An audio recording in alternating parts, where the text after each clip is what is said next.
Welcome to Talking History with Farnham U3A History Group. Our speaker is Richard Thomas, who is talking about the Boer War and other colonial adventures. Part B.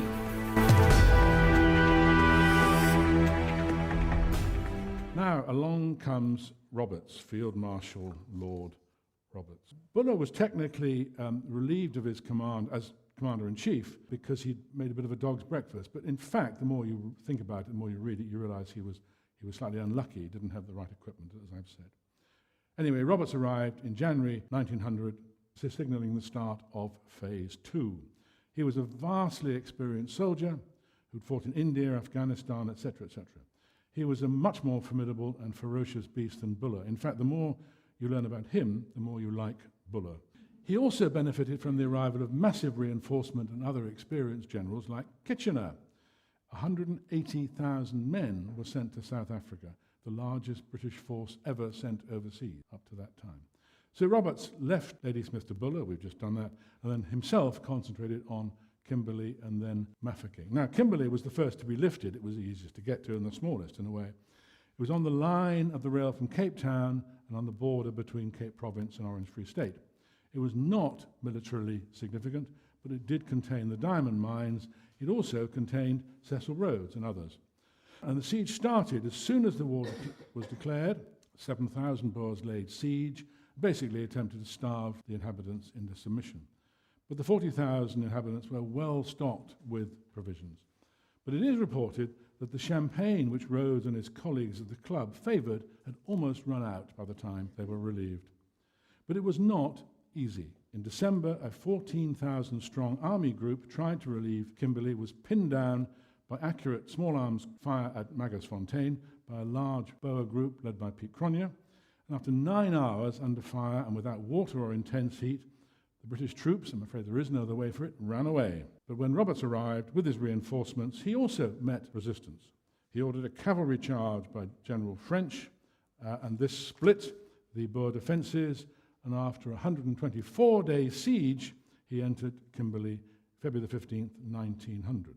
Roberts then chased Piet Cronje across the Modder River, another splendid victory in which he took 4,000 prisoners, including their general, who was Piet Cronje. Unfortunately, they raced ahead of their supplies of medicine and water, and so the troops drank from the polluted Modder River. And as a result, many more died from typhoid than died in the battle. So the Boers were good at trenches, and we apparently weren't. We didn't bother to dig them. We didn't bother to hide. We kept on marching into the very accurate gunfire. Now, this relief of Mafeking was a bit of a sideshow, but it has entered folklore mainly thanks to the fact that 4 London newspapers had correspondents in Mafeking at the time, from London. And this made the reputation of Baden-Powell, who was the commander of the Defence Force. Now, Baden-Powell had indeed thoughtfully prepared his regular troops and local volunteers for attacks down the line, but when 6,000 Boers arrived, it was a siege, but he'd made some preparation. And the strategy again was to starve the town into submission. The siege lasted for 217 days, which was much longer than the others, during Phase 2 of the war. And the hysterical relief which greeted the lifting of the siege when the news got to London actually gives some idea of how badly things were going. The performance at Covent Garden was interrupted to give the news, and the audience burst into song. I assume they burst into God Save the Queen. Now, Baden-Powell does deserve great credit for his management of the situation, but the situation shouldn't have arisen in the first place. So the arrival of Roberts with reinforcement, much more aggressive intent, a willingness to take massive casualties, meant that the war was going to change. After the relieving Kimberley, one army group marched on to Mafeking, and the other group, led by Roberts himself, advanced on Bloemfontein, Johannesburg, and Pretoria. Roberts captured Bloemfontein in March, but the main Boer defenders didn't surrender or fight. They just disappeared into the bush, into the veldt. So in May 1900, the Orange Free State was formally annexed as a British colony. So again, the same map as before. There's Orange Free State, and thereabouts is Bloemfontein, and that's Transvaal, and thereabouts is Pretoria. So it was all over, only it wasn't. Roberts waited in Bloemfontein while his army waited for their medical and supplies to catch up with them, and to deal with another outbreak of typhoid. Now, Roberts' ruthlessness meant that he was perfectly willing to ignore the welfare of his own troops, which is not something Buller would have done. And the collapse of the supply systems was Roberts' fault, not his quartermasters, not the medics. But after a few weeks of rest and recovery, Roberts advanced on Johannesburg and Pretoria. There were some skirmishes, but no real battles. Rather like the Wild West of the Indians up in the hills shooting down at the cavalry marching through the valley. It was that sort of thing, not real battles at all. Pretoria in particular was taken without a battle on June the 5th, 1900. The Boer fighters moved out as the British moved in. So this made everybody, the journalists, the politicians in London, the officers there, think the war was essentially over, bar some mopping up. But, and then Transvaal was annexed in October 1900, that's now only a year from the beginning of the war. 1 year war, British victory, great stuff. However, the point is, the Boers didn't know they'd lost. Kruger did leave the country, and that was even a bigger sign that it was all over. Kruger left for the Netherlands. But all the Boer commanders, except Cronje, who was a prisoner of war on St. Helena, had escaped, and they'd all survived to fight another day. So we get to the third phase of the war, which was in fact the longest, and the one with which we're probably the most familiar. Almost no pitched battles, but lots of raids and skirmishes and engagements, but very hard to discern who was winning. They'd win there, or they'd burn down that, or they'd do that, but what was happening? It was basically the British were mopping up, and the Boers refused to be mopped up. But having taken over these places, the British were in charge of the cities, and the main thing they had to do was to get the Boers to accept that they had lost, which they were very reluctant to do. The British had a lot of prisoners of war. Some were put on ships, and some were parked along the coast, some were held in makeshift prisoner of war camps, some were sent overseas. 25,000 prisoners of war were sent overseas, including 5,000 to Ceylon, about 5,000 to St. Helena, including Cronje. But the simple reason why the mopping up wasn't going to be easy. The British controlled all the main towns, yes, but the Boers controlled the countryside, which was their natural habitat. When the British left Dorp, a small town, to clear out another small town, the commanders would come down from the hills and re-equip themselves and sort of visit their families, have a good night's sleep, change their clothes, and off they'd go into the hills again. Even though the British had a total altogether, local, West African, Indian, etc., 250,000 troops, it was still not enough for continuous and effective cover of the whole country. It's a very big country. One of the things the British decided to do, under the control of Kitchener, Roberts was there for a year, won the main battles, disappeared to glory back to London.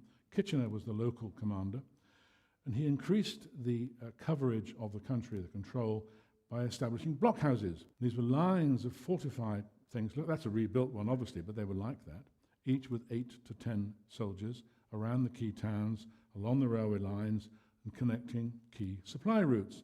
8,000 blockhouses were built at about £1,000 each. If you work that out today, that will end up as serious money. Many of these were linked by barbed wire, the key ones, and the system did appear to work because no major bridge or no major supply camp that had a blockhouse to protect it was blown up or captured during the rest of the war. So having secured their own supply routes, the British decided to try and deny resources to the Boers, and here's where it gets nasty. This led to the infamous scorched earth policy, which meant not only burning down houses and crops, but also poisoning wells and salting the farmlands, which made it unusable for a generation. The families driven off were often housed in what is called now, we're called concentration camps. So burning down and getting rid of the Boer families, because their men were up in the hills, was British policy. They'd finally got serious. They were going to defeat the Boers, and the gloves were off. There were a lot of British Commonwealth troops, up to 250,000, with perhaps 30,000 commandos. They had no chance of victory, and had they been sensible, they would have negotiated, but that was not the Boer way. Never was, never will be, I don't think.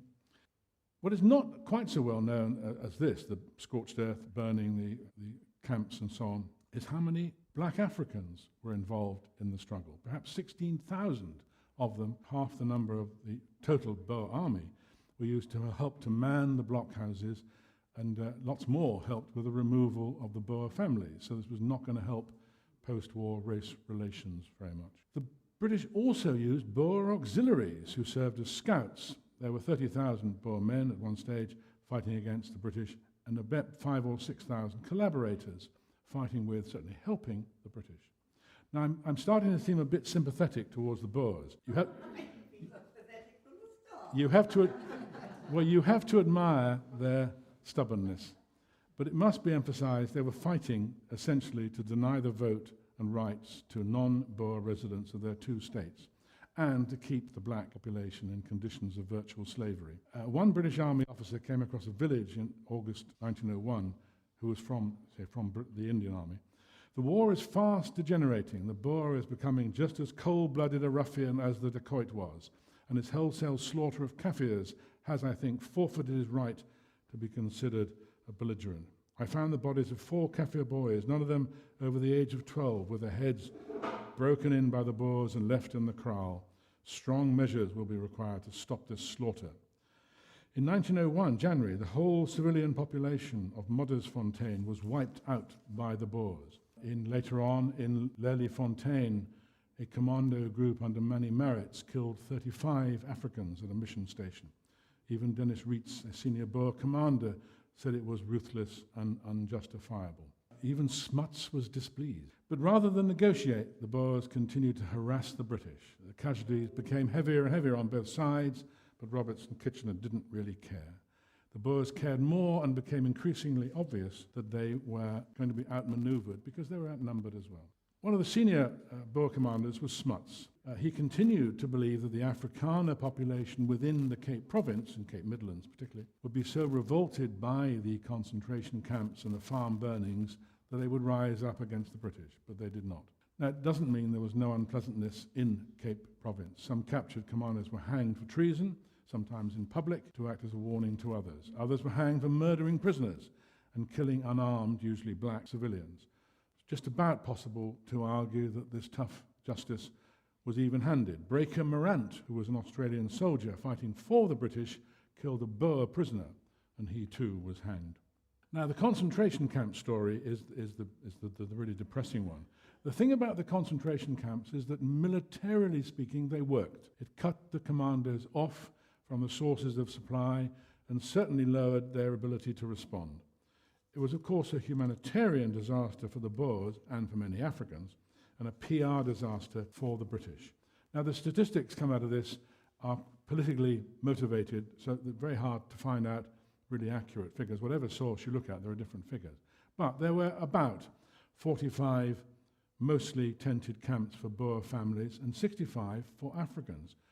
Sometimes there were concentration camps, sometimes there were refugee camps. 28,000 people thereabouts died in these camps. That was about a quarter of those interned.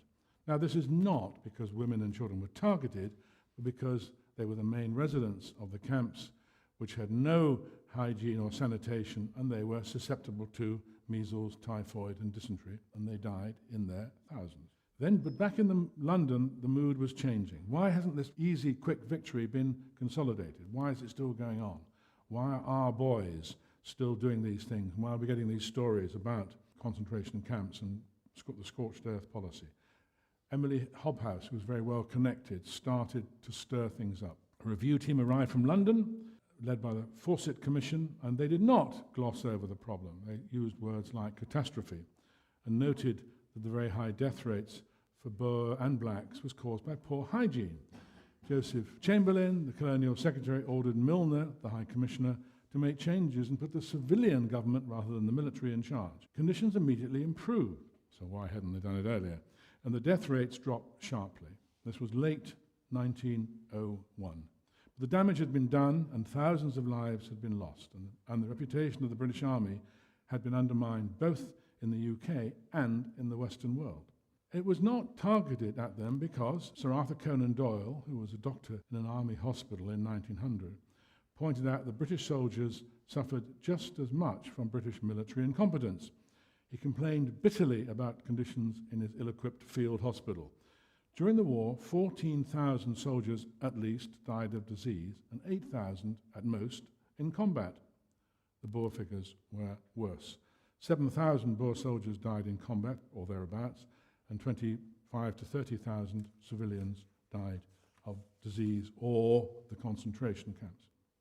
It's true the survival of the prisoners was not high on Kitchener's list of priorities, but nor either was the welfare of the British soldier. I agree also these total figures don't add up to lunchtime on the first day of the Somme, but that was before industrial killing became normal. Kitchener did not care. He wanted to win the war, and the damage that was done on the British then and even now, he was not really bothered about. But gradually resistance was reduced and negotiations for peace began. One policy the British started to spread about, the idea was to arm the black soldiers. Now they fought bravely for the British and as guides and a few of them as guards, but the idea of arming the general black population really scared the Boers and certainly increased their willingness to negotiate. So by mid-1902 the war was coming to a messy conclusion. Before we get there, two miscellaneous bits of information. Any of you seen the film War Horse? It was about the First World War, but the way horses were treated, they were key bits of equipment in the wars, all these wars, particularly the Boer War and the First World War. Thousands were shipped out from the UK and Commonwealth countries. Few were given time to acclimatise or to adapt to the local food. Their natural hostlers and mule drivers, etc., did not come with them. So horse management was not undertaken by experienced staff. Many horses died on the high veld. The air is thinner. They were being ridden over long distances with very heavy, unnecessarily heavy saddles. At the relief of Kimberley, it was estimated that 600 horses died in one day. And it is also estimated that 300,000 horses died in the conflict, an extraordinary number. And there's a memorial in Port Elizabeth, which I've seen. It's a rather touching memorial in Port Elizabeth on the coast of South Africa. And the ordinary soldier was also brave. Nobody questioned the bravery and determination of the soldiers, and as I've said, the bravery and determination of the Boers, beyond common sense, really. So there were some very unpleasant close combat engagements, like Spion Kop. The number of VCs granted was relatively high for what was essentially a colonial war. 78 VCs were granted in all. Now, those that are cynical, possibly one or two, might think there were more were given in the Boer War to cover up the fact that the concentration camps and the British PR disaster was slightly alleviated by awarding lots of VCs. Nobody is suggesting these VCs weren't hard-earned by the recipient, but that was what hit the headline in the papers rather than more and more about the concentration camps. So, at the end of the war, the peace was arguably quite a generous one. The Boer position was never tenable, really, when the British decided, however incompetently, to enforce their rule. Only the extremely unlikely intervention of the Germans would have made a difference. But even the Kaiser could see that Germany was not powerful enough to take on the British yet. The peace treaty at Vereeniging was signed after lengthy negotiations, the same terms they'd offered in 1901 when they'd lifted the sieges. So they had, if you like, 18 months of, quotes, unnecessary war. They ran out of energy, supplies, and fighters. Then they began to discuss peace. Signed in May 1902, settlement was signed by Milner and Kitchener, and the acting presidents of Transvaal, including Schalk Burger, which, if you follow rugby, that's a name to conjure with, and the Orange Free State. The Boers agreed to stop fighting and give up their arms, except for their registered private guns. Again, being farmers, they needed a gun, and they're allowed to keep them. There will be a general amnesty, and both the Transvaal and the Orange Free State will be allowed to keep Dutch law and language, which it still does. They would soon to be given internal independence and large sums of money for reconstruction, which they were given, and it was managed by Milner, which is to his credit. Funds to help black areas were also promised, but they were not actually delivered. So if you look at the costs of the war, the eagle-eyed might say those aren't quite the same figures I had earlier, but these are the summary figures. British losses, mostly to typhoid and poisoned water. Boer losses, as a percentage of the whole, an extraordinary number of 7,000 fighters out of 30,000 maximum. African losses, lots in battles and in camps, and underestimated. They would die in villages of starvation or wounds or not being treated for something. But the big cost, if you like, was the British reputation, Boer infrastructure, and African hopes for civil rights. These were the real costs of the war. But as so often happens, the medium-term result was one which could have occurred by negotiation without a war. By 1907, Transvaal of the Orange Free State was self-governing, and they were led by former Boer commanders.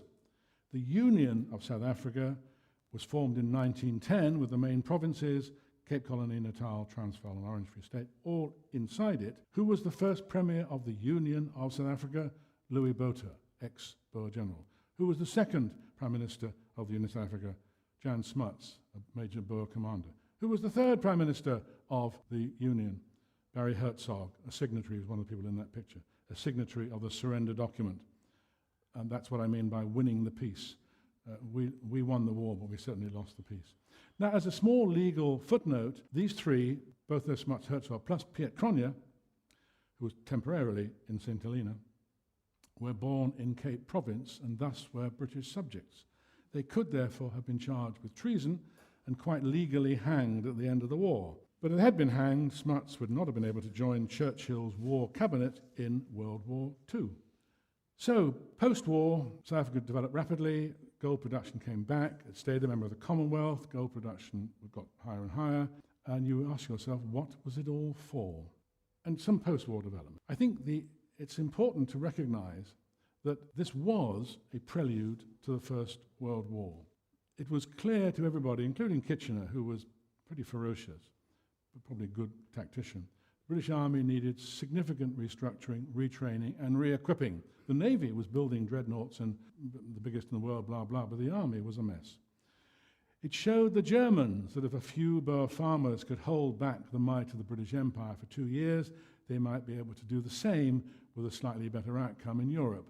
Roll on 1914.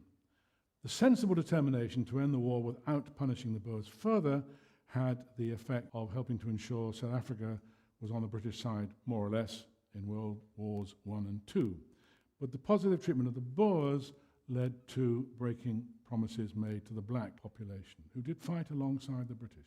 And in Cape Province were given rights which they were not able to have in Orange Free State. They were given no compensation and no additional rights. They were the real losers of the Boer War. And perhaps even more importantly, the bitterness engendered by the third phase of the war and the thousands of deaths of women and children, as they're caused by malnutrition rather than brutality, meant that many ordinary Boers were very wary of the British and allowed the development of things like the Broederbond and other extreme Boer groups.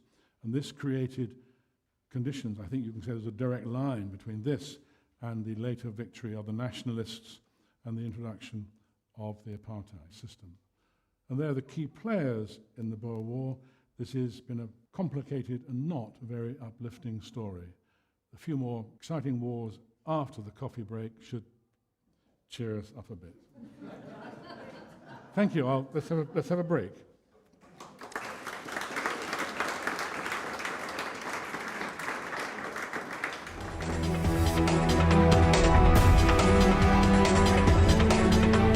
The views expressed by the speaker are not necessarily the same as those held by the team at the Mr. T podcast studio.